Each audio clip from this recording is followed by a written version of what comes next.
A continuación se describirá el funcionamiento de un circuito mixto con 5 resistencias y el cómo se puede medir sus voltajes y sus corrientes con ayuda de un multímetro. Este circuito consta de 5 resistencias. Consta de esta resistencia de 20 kiloohms, estas dos resistencias que están en serie de 10 kiloohms cada una. También cuenta con esta otra resistencia de 20 kiloohms que está en paralelo con estas dos de aquí de 10 kiloohms, y al final cuenta con una resistencia de 1 kiloohm.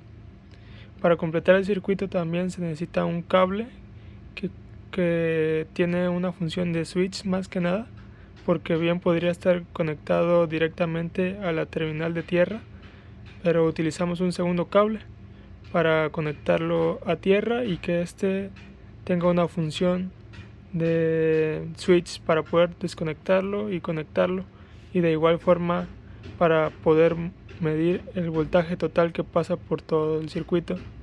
También contamos con una fuente de 9 voltios que ya está conectada con los dos cables, el positivo al negativo, y todo esto en conjunto con las conexiones correctas es el circuito y funciona perfectamente. Para poder medir los voltajes y las corrientes se necesita obviamente un multímetro.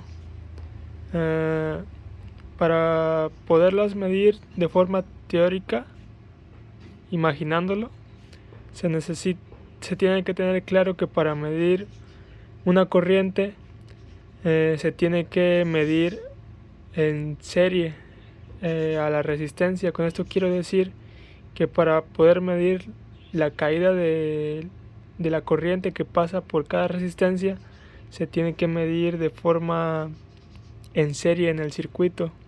De otra forma no se podría medir cuánta corriente pasa por cada resistencia.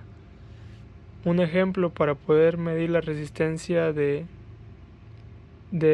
esta, para poder medir la corriente que pasa por estas dos, se tendría que poner un cable en el pin que está señalando con el lápiz y otro cable en este pin, y con la ayuda de un multímetro se podría medir la corriente. Igual para cada una de las otras resistencias tendría que estar en serie para poder medirse. Para poder medir el voltaje se tendría que hacer de una forma distinta. Por ejemplo, para esta resistencia, para poder medirse tiene que estar en paralelo con el circuito. Para poder medir el voltaje que pasa por esta resistencia tendría que haber un cable en este pin y otro cable en este pin con ayuda del multímetro para poder medirse el voltaje. De otra forma no podría ser medido. También es importante considerar la medida de las resistencias para saber cómo utilizar el multímetro, para saber en qué valores hay que colocarlo para que las medidas puedan ser más exactas.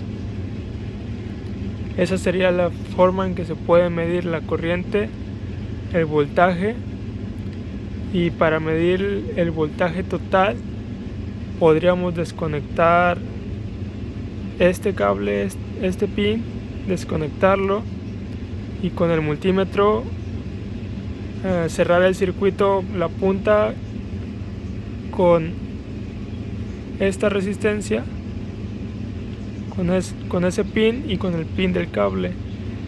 De esa forma se podría medir la corriente total del circuito.